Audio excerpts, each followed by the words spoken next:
e Cucina. You know, the Italian Americans have a great sense of humor.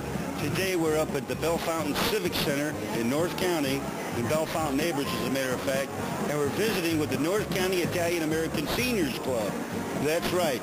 But before we begin the show, I just want to tell you this little joke about this older man in his 90s, walks into the doctor's office.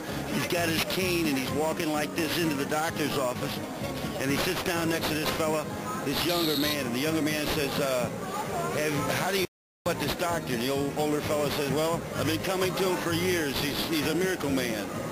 So the nurse comes out and she says, Mr. Luigi Spignali. He gets up, he walks into the doctor's office with his cane. He gets into the doctor's office, comes out a half an hour later, walking along straight up. The younger man says, excuse me, sir, this is a miracle. I've never seen anything like it. What happened here? He says, he gave me a longer cane. He gave me a longer cane. Io sono Chito Valentino e questa è Casa e Cucina. Sit back and enjoy a great Italian-American show. That's right.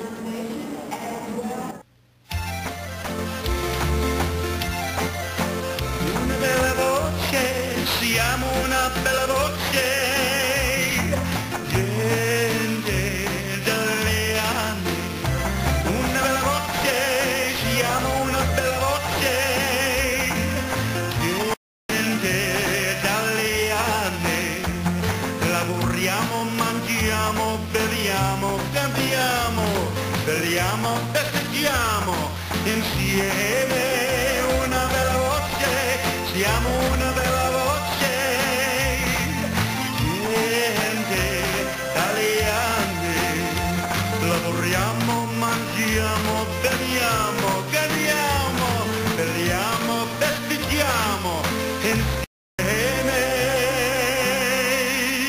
Una bella voce, siamo una bella voce, gente italiani.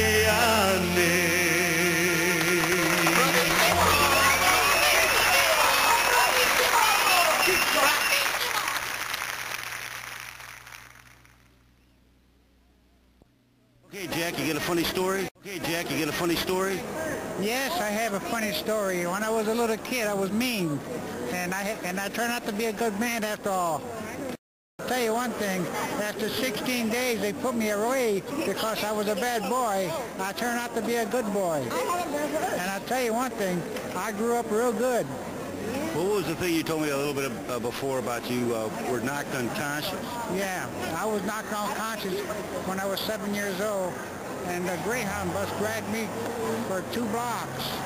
And a woman on the corner stopped the Greyhound bus and told him that there's a boy under your tire.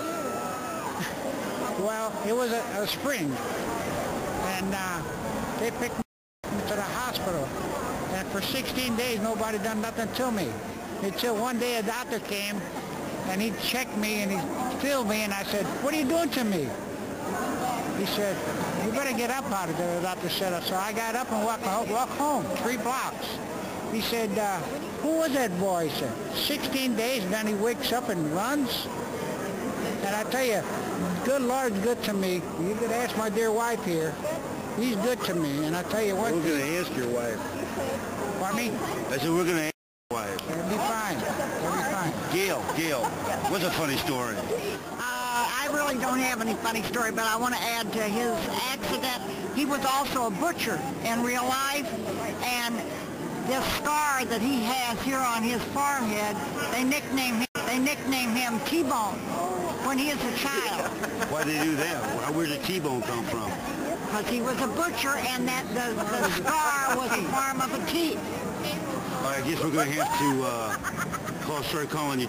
Half of the people here call him T-Bone. How about you? Do you have a funny story? Yeah, but I didn't think it was going to be this soon. Well, it was a couple, elderly couple, and they decided to go farming. They retired. So he said, okay. He said, they bought this nice farm, and he says, I am going to go out and get 100 chickens, baby chickens. So he went out and bought 100 baby chickens. A month later, he went back, and he says, give me 100 chickens. Looked at him, and he said, okay. So he gave him 100 more chickens. When he came the third time, he said, don't tell me you want 100 more chickens. He said, yeah, I don't know what I'm doing that's wrong. I'm planting them 3 inches deep and 12 inches apart. You get it? Planting them 3 inches deep, and he says, and they died. Now, everybody got a kick out of it. The whole place roared, but I tell the joke very funny. Oh, that was funny. Oh, thanks. Richard, what did you do for a living? Very good. Used to be a metal lather. We became carpenters when the carpenters took us over. And I retired from the carpenters. How long you been retired? See, what? 5 years. 5 years, I suppose. Well, has Annie been, she's Italian, has she been a pretty good cook all these years? Not ever. How long you been married, Annie? 45 years. 45 years. 45. 5 years away from gold. Is that I hope gold? we make it. Yes, Oh, you'll golden, make it. I hope so. So, you have a funny story. Unfortunately, he tells me all the funny stories. Well, we can't tell it, we can't say I it. wish I could, but Well, I got one for you. Okay. I got one for you.